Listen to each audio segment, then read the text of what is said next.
there's more people in this world coming, there's less farmland. There's some farmers that are risking all they have just to survive. Farmers aren't wanting to do anything bad for the soil. That's what makes them money. If the soil does really good, they produce good yields, which then produce money for them. I have so much hate in my DMs, but it didn't bother me. There's always haters out there, and there always will be. But I mean, it's just look past those, look at the good stuff, and just keep on trucking. My ultimate goal is just to keep spreading what ag means to the world. Welcome back to the Ag Creators Podcast, where we share the stories to connect consumers to farmers through creative content, real-life farm experiences, and content creators in the industry.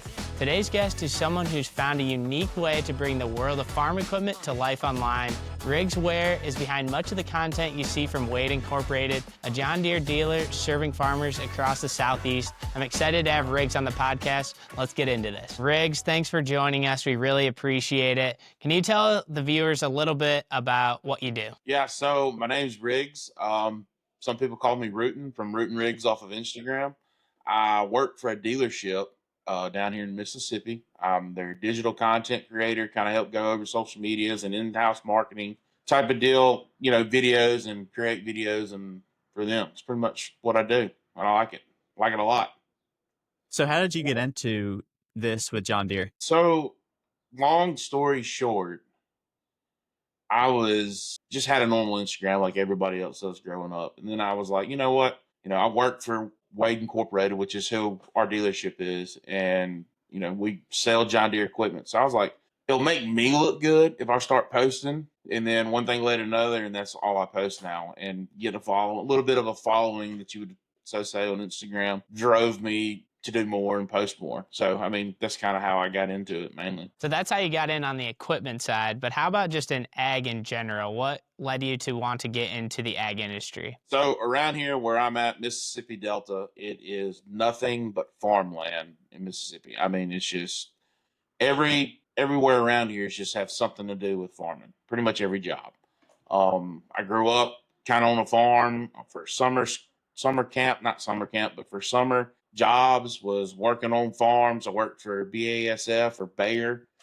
Chopping cotton is what I did every summer. So my whole intentions growing up was to be in agronomy somehow, going to Mississippi State like Jack does. But one thing led to another. I went down a different road, and here I am. So how did you get involved with the content creation? I'm assuming you learned it on your own just throughout, flying the drone, and it kind of one thing led to another? Yeah, so when I was just out of college, fresh out of college, and I graduated in 2016 from Northwest. I actually graduated from John Deere School. Wade Incorporated sent me up there, and they have a program going on. They'll pay for your school. You come back, you work for them, you guaranteed job, and all that. But I was making some money fresh out of college, living with my parents. So all the paychecks went straight to whatever I wanted. And I bought a drone, and I was just flying around a little bit. And then a guy named Jamie Matthews, he does videography. He now lives in Oxford, Mississippi, but he does videography and makes commercials and all this stuff. And he hired me out once or twice. And then one thing led to another. He hired me to do more and more and more drone jobs. And then my name would get out there that I had a drone. I was really one of the first ones around here to have a drone. I mean, they weren't, 10 years ago, there weren't any, if you think about it. It's just now upcoming. And I went with him and did stuff. Real estate companies were calling me, hey, can you come film this? Can you come shoot this house? Hey, can we come look at this roof? And one thing led to another that everybody loved the drone. So that's when I started posting with the drone. Because if all these people around here love it, there's got to be more people that like it also. So I took my drone and took the ag world and kind of put them together, and that's what I got. So that led to your current job now with Wade, right? Correct. So like I said, I started out at Northwest Mississippi Community College in the ag tech program. I went for diesel mechanics. That's what I went in for.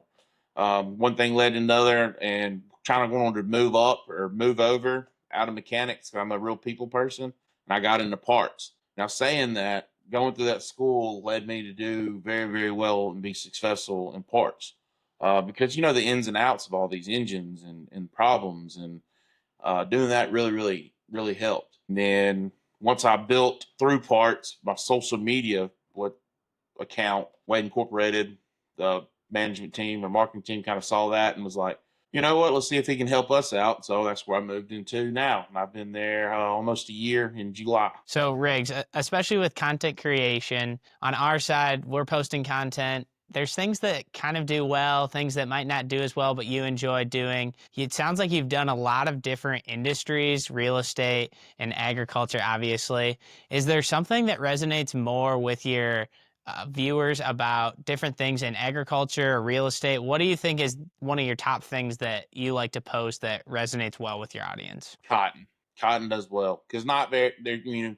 Yes, there's soybeans everywhere, there's corn everywhere, there's John Deere everywhere, but cotton's not everywhere. I mean, you can't grow cotton past the Mason-Dixon line north. You get a little bit of Texas over there in Arizona, and then some in Arkansas, Mississippi, Louisiana, Alabama, Georgia, and then but there's not just that many people that grow cotton anymore either. So I mean, cotton, when people see those fields of white, it kind of just helps boost a lot. So when you see cotton a lot, you're around it quite a bit, it's in your area. When you're talking to someone that maybe doesn't know about cotton really, or that is a consumer of cotton, like pretty much everyone is with their shirts or jeans or something that's related to cotton, what do you say to them about how labor intensive it is or just the process of cotton? What do you have to say to people that are consumers of cotton? Yeah, it's a lot harder to grow. It's a lot more time worthy. You have to really baby that plant and spray it a whole lot. But most people think their shirts come from the store. They don't really know what cotton comes from. Cotton's a tree. I don't know if you knew that.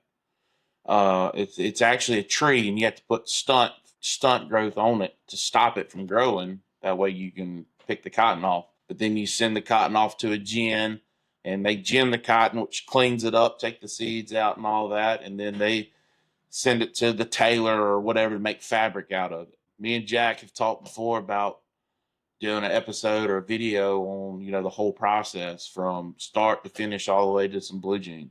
So you've been around ag your whole life, and coming from the Delta, ag is everything. Everybody is connected to a farm somehow. What are some of the common misconceptions that you hear? Not necessarily in the Delta, but when you go and travel around, if you go to the Commodity Classic or to a big city or wherever it may be. What are some misconceptions that you've heard that, because the whole thing with this podcast is we're trying to show people where their food comes from, but also get out some of the misconceptions and actually show people what happens on a farm. What are some of the misconceptions you've heard?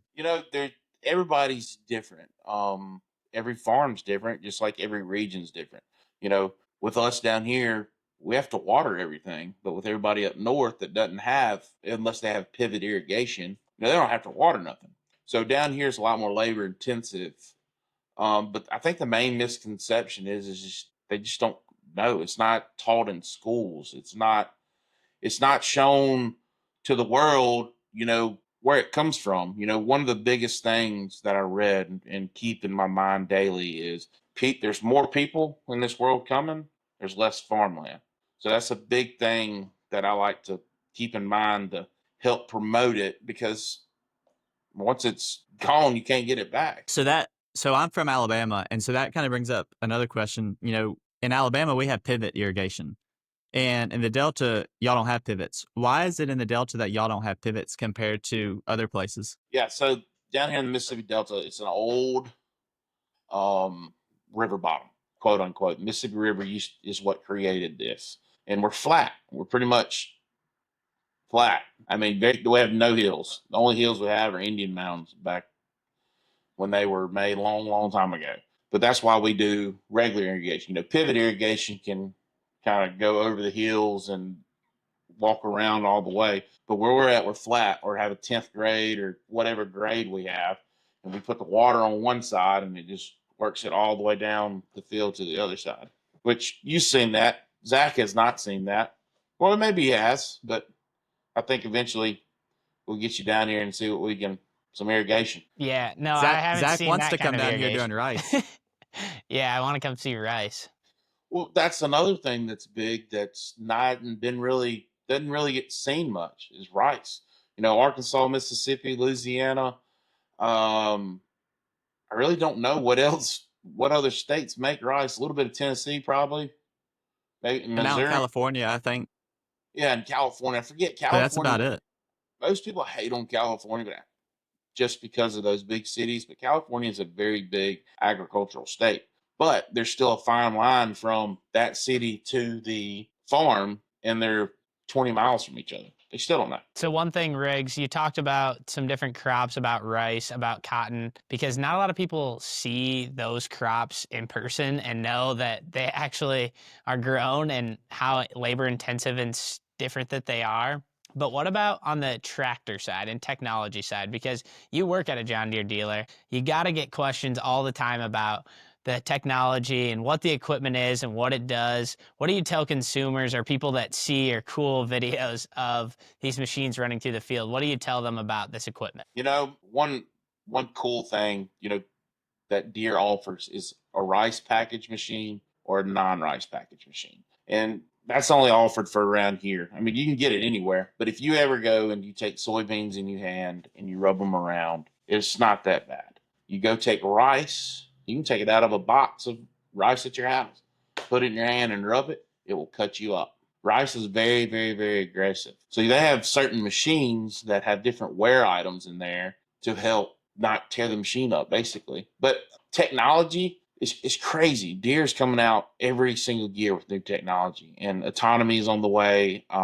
Just it's hard to really fathom. I mean, I think about 10 years ago when I started, they didn't have autonomy wasn't even really thought of.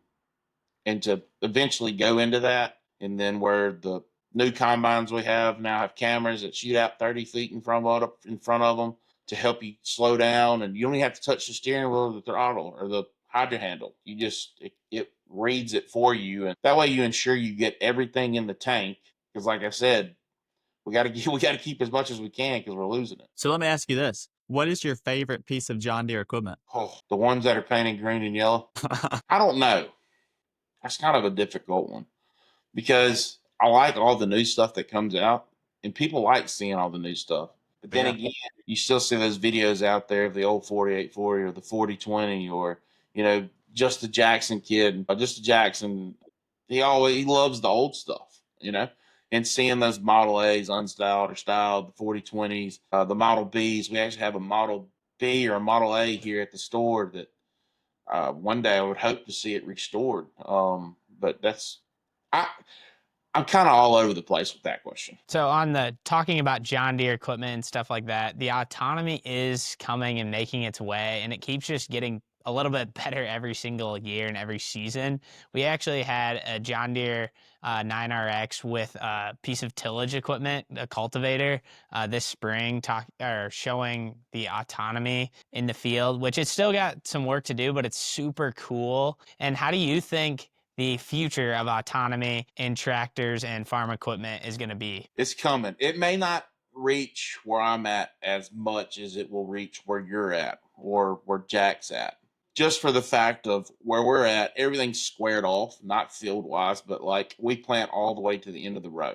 So all our equipment is 3-point hitched, which most autonomy stuff is all drawn. So like y'all go around the outside because we're irrigation, so we have to put it in rows. So we have to go all the way to the end of the row, pick up, turn around, which y'all or most people can plan around and then do in between.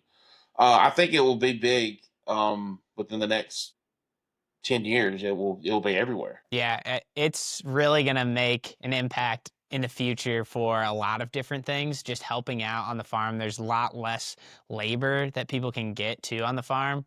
And there's things that if it could be autonomy that actually makes sense for farmers, it would be awesome for just the whole industry of ag. But since you talked about a little bit different thing in your area where you're not really having end rows and different boundaries and stuff like that, just talk about what your area is like, some differences kind of, because in our area, we don't have any of that. We don't have that kind of irrigation. It's just a lot different in your area versus ours. Yeah. So where I live, we're really, really sandy. It's great for cotton ground. It's not too hot for certain rice because sand, water goes right through the sand. Your rice is grown in water. and you go 20 miles in the north, that's all you see is rice. And you go 20 miles to the east, that's all you see is cotton. And you go 20 miles to the south, and that's all you see is beans and corn. Very, very different area of what we have just here where I'm at, Mississippi. Now, talk about the Delta wide in a whole perspective. Everything's flat around here, and everything's pretty much irrigated. Not very, very many pivots are left like they used to have. Um, and what I mean by that is they'll go in there and they will land level it. The big 9Rs with the big scraper buckets, and basically it's not much dirt to move. So if they can move this dirt that's high here and put it in this lower spot here, now it's flat. So it's cost efficient, makes everything go up, and you makes your yields higher too. Um, but difference from here and up there is probably soil type and the way or ground shape. For sure. We have pretty heavy soil. You have sandy ground. We have our sand ground is like 10, 15 CEC, which is probably pretty heavy for your area. And a lot of our stuff is mainly in the 20s for CEC. So that's one big difference. The irrigation's a pretty big difference. I mean, there's some irrigation around here, but mainly down there's a lot more irrigation for sure. Yeah, I mean every field you see, you'll see a white piece of pipe running right next to it, and that's water. Where we pump water on and take it away and pump it off, or it don't pump it off, they'll go into a ditch and either go into away, or some people like Jeremy Jack just started. Jack, you can kind of help me out on this one. Pretty sure their water goes back into a reservoir where he reuses it. Yeah, it's pretty neat. They've basically built I mean, it looks like a square lake almost that is, super deep, and it fills up with water. Over the last couple of weeks, we've got, 6, 7, 8 inches of rain, in certain times. And so all that water is just collected, and then he'll put it, he'll flood their ice. And then come August or whenever he puts the water back in and, goes to harvest the rice, the water's staying there. It's pretty neat. If you were to talk to a farmer about making content or content creation, what do you recommend doing it? What do you want them to show? All the things they're doing on the farm. I think it's great, but what do you see down in your area for different farmers talking about it?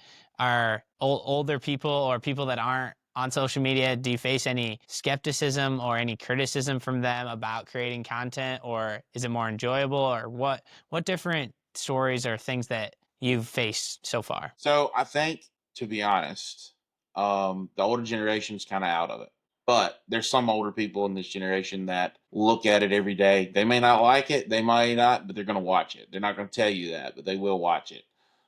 We do have a few farmers down here. Some buddies up North Mississippi, Full Strand Farms. You can follow them. They do have a YouTube channel. But in their generation of 35 and less, you're 35 and less is your main people that are doing content and creating content. Besides the millennial farmer, but he started it way back when I guess he was the original original big one that I can think of. But you taper off from that 35 to 20 or 25-year-old range. A bunch of them are getting married and they'll get out of social media and all that. But I think your biggest right now are, high school and college kids that are, if they're wanting to produce content, they're going to have to get out there and get it. They're going to got to work for it. It's a lot of work. For sure. Do you have any advice for people that want to get into the content creation, or like you just said, high schoolers or college kids that maybe have no background in it, like you, like me, like Jack? He might not have had much background in making content before, but you just got into it. What advice would you have for them? If you want to continue doing it, I mean, you can't stop. You're going to have to take some gambles. You're going to have to take some risks. You're going to have to lose some time in order to get that one shot. You're going to have to drive that extra 10 miles just to get that sunset where it's back and pretty. You're going to have to wait that extra 30 minutes. Yeah, you got all your shots you need, but if you wait 30 minutes, you might get that cloud just right with those rays are coming through it. You're going to have to spend a lot of extra time, and it's not going to work, but you're also going to spend a lot of extra time, and it will work in the long run. To me, just don't stop. Capture every moment you can, because eventually you'll have to work and you can't do as much. So, Riggs, in content creation, there's times where you can make mistakes or learning lessons, especially when you're just starting out and you're not fully knowing exactly what's going on or exactly what's going to happen.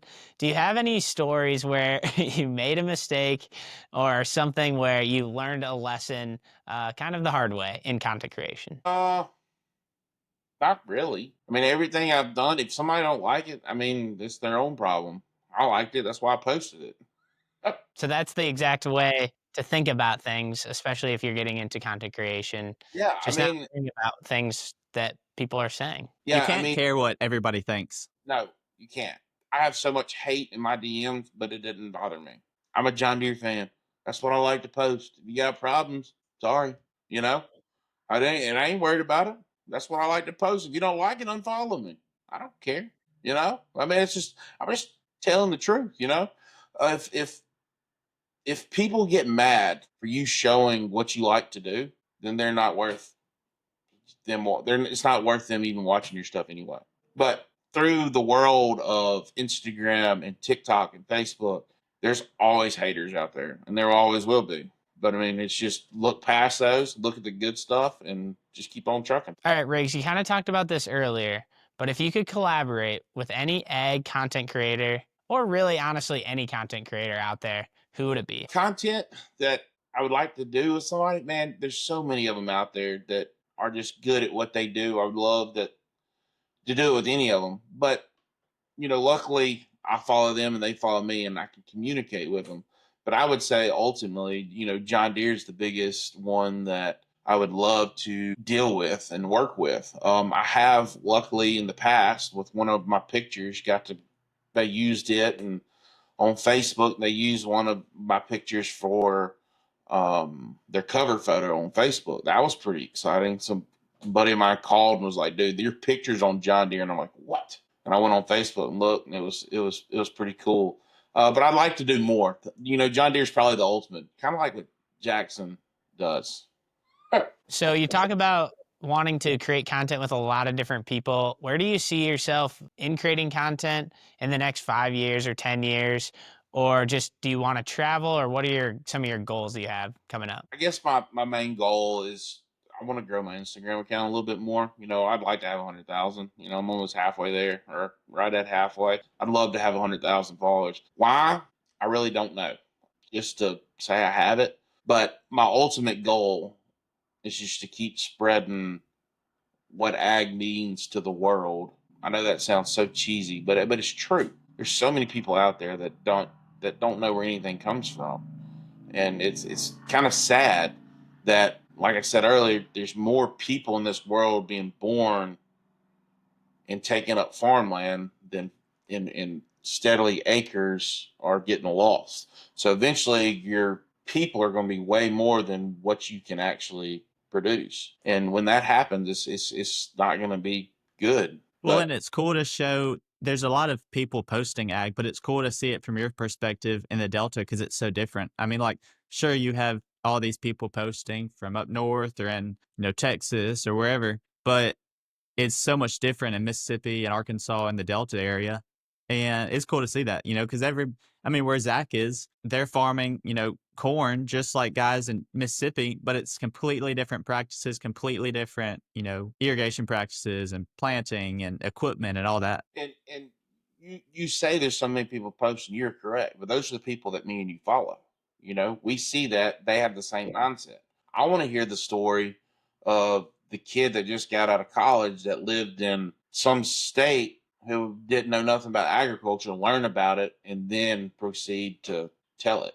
That's what I want to see. Yeah, there just needs to be more people talking about ag in general, really. It does not need to be just the people that are in the industry talking about it. It's talking to people that aren't in the industry, the consumers, the people that are buying these products and using them on a daily basis, them telling their story and seeing actually what goes into agriculture, because there's a lot more to agriculture than what you may think if you're not in farming and stuff. And production agriculture has gotten so good with how how much yield we're getting off of ground, because there is urbanization, especially in Jack's area. There's a lot of that where they're taking farmland, turning it into houses and stuff like that, which that happens because the cities are growing. I mean, they have to build, or they want to build houses because there's more people. They gotta have a place to live. And so it's taking away some of the farmland, which is super unfortunate and sucks, but that's just pushing farmers to having more production, having more yield, and just everything to do with the efficiencies on the farm. And it just keeps getting harder and more. You have to keep getting more efficient, producing more yield, and having less labor, less people, having bigger equipment. It's just, there's a lot going on in agriculture on the backside. And so when you have someone like Riggs, Jack, myself even sometimes talking about it on social media is good. And there's a lot of people that aren't in the ag industry that see your stuff, especially when you start to get more followers, right, Riggs? You probably get a lot of people that are not in the ag industry that see your stuff, right? Yeah, that's correct. And John Deere sees what we're talking about, urbanization. That's why John Deere's expensive. They put so much time and money into making their equipment more precise, more precision. Hey, if we can do this and we get that 10 bushel increase, why not do it? If this farm does it, yeah, they spend a little bit more money, but they increase more yield. It's all about the future is more on precision focused mindset because urbanization, like you said, Zach. I mean, it's just that's what it's coming down to. Yeah, and in agriculture, if you're not in agriculture, you might think, oh, we're trying to spray chemicals, we're spreading fertilizer, which is good for the soil, and we're tilling or we're doing all these bad things. Farmers aren't wanting to do anything bad for the soil. That's what makes them money. If the soil does really good, they produce good yields, which then produce money for them. So they're not trying to do anything harmful to the soil or to the environment because they need it to be very good in order to produce these great yields. They're not trying to waste any money. It's all about ROI. It doesn't matter how much you're spending, it's about how much you're getting back. And if you're just wasting money, you're not going to get the same ROI as if you're being precise with what you're doing and making sure you're doing some variable rate applications of seeding, of herbicides, of fungicides, of everything, just to make sure that you're trying to save as much as you can, but also do a really good job and get the yields that you're trying to get. And that's kind of what you're talking about with John Deere. They've been doing that and they're continuing to do that. And the technology just keeps improving to do that. Exactly, you nailed it on the head. So one more question before we finish. What is one thing, if you heard, somebody at the grocery store talking bad about farmers or, talking about the practices that they do, what would you tell them? I'd tell them to go try it and see if they could do it. It's hard on some of these farmers. There's some farmers that are risking all they have just to survive. Some farmers do pretty good. You're correct, but it's the ones that are having to give up generations of land or generations of farming to do something else that really bothers me. And when somebody doesn't care about something like that, kind of rubs me wrong. That's the nice way to put it. So I appreciate you coming on, Riggs. We've known each other a long time. You were one of the first ones that I met through social media. And we figured, you'd be a great guest for the second podcast. And so y'all can find Riggs on Instagram, Facebook, Rootin Riggs, and we'll link his stuff in the podcast bio. But until the next time, y'all stay tuned and check out our Instagram too, where we've been posting some reels from the podcast. And so y'all stay tuned. Thanks for listening.